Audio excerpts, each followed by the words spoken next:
Bom, pessoal, boa tarde a todos. Tô com esse novo empreendimento aqui, né? Comprei hoje, quero usar, tudo bem? Bom, hoje eu vou falar sobre um assunto muito interessante aqui com vocês, tudo bem? Está muito presente na nossa vida aí como um todo. Talvez a gente nem perceba, né? Porque como o dia a dia é corrida, a gente acaba por fazer as coisas sem pensar na maioria das vezes, né? Então, assim, o assunto de hoje é o quê? Figuras de linguagem, tudo bem? O que são figuras de linguagem? Vocês devem estar me perguntando aí, né? Bom, figuras de linguagem são o seguinte: são recursos linguísticos, especificamente da língua portuguesa, com o objetivo de dar ênfase em alguma coisa da frase ou da oração, ou dar um aspecto mais estético, tudo bem? E nisso a gente tem 4 tipos. Nós temos figuras semânticas, que está relacionada a palavras, figuras de pensamento, obviamente a mente, os pensamentos, sintaxe e o som, tá bom? Bom, como eu estava falando antes, figuras de sintaxe muda estruturalmente a frase, tudo bem? E a de som, obviamente, interfere na forma como a gente pronuncia a frase ou a oração. Bom, o primeiro tipo, né, é figuras semânticas, que altera a palavra, tudo bem? Eu trouxe aqui a metonímia.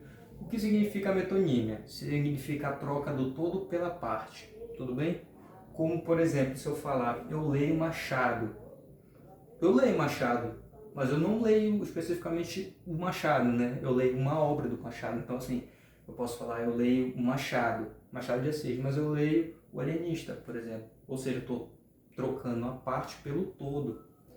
Quem é que faz a obra? Né? O Machado. Mas tá certo, não tem nenhum problema nisso. Mas vai da pessoa, né? Tentar especificar o que ela quer ou fala de uma forma geral que também dá para entender. Bom, a segunda figura aqui é figura de pensamento, né? Pensamento. E vem à minha cabeça, pensamento aí, entendeu? Personificação, que é o quê? É atribuir qualidades e características humanas para coisas, tudo bem? Então, por exemplo, eu coloquei aqui o exemplo. A casa agradeceu o descanso. A casa não agradece, tudo bem? Então, é um recurso muito mais poético, né? Nos poemas em si, em sonetos, até mesmo na prosa, para dar uma ênfase mais, né? Para trazer aquele universo mais fantástico para a história ou para algum tipo de criação linguística, tudo bem? Então, aqui, a casa agradeceu o descanso. A casa não agradece, ou seja, traz uma qualidade humana para a casa, tudo bem? A terceira, a penúltima que nós temos aqui é a seguinte, é a sintaxe, tudo bem?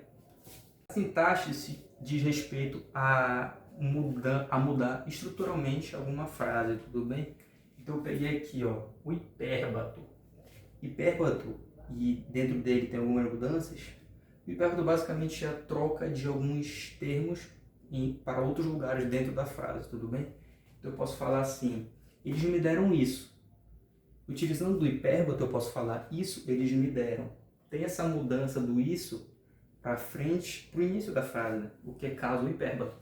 E do hipérbato a gente pode ter a síntese, que é uma mudança muito mais excessiva dentro da frase, e também a anástrofe, que é uma mudança um pouco mais branda do que o hipérbato, tudo bem?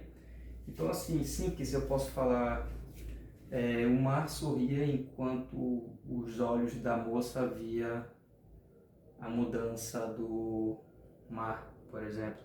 Eu não sei se ficou muito bem explicado. Bom, como eu estava falando antes, figuras de sintaxe muda estruturalmente a frase, tudo bem? E a de som, obviamente, interfere na forma como a gente pronuncia a frase ou a oração. Bom, o primeiro tipo, né, é figuras semânticas, que altera a palavra, tudo bem? Eu trouxe aqui a metonímia. O que significa a metonímia? Significa a troca do todo pela parte, tudo bem? Como, por exemplo, se eu falar, eu leio Machado. Eu leio Machado, mas eu não leio especificamente o Machado, né? Eu leio uma obra do Machado. Então, assim, eu posso falar, eu leio o Machado, Machado de Assis, mas eu leio o Alienista, por exemplo. Ou seja, eu estou trocando a parte pelo todo. Quem é que faz a obra? Né? O Machado. Mas tá certo, não tem nenhum problema nisso. Mas vai da pessoa, né? Tentar especificar o que ela quer ou fala de uma forma geral que também dá para entender.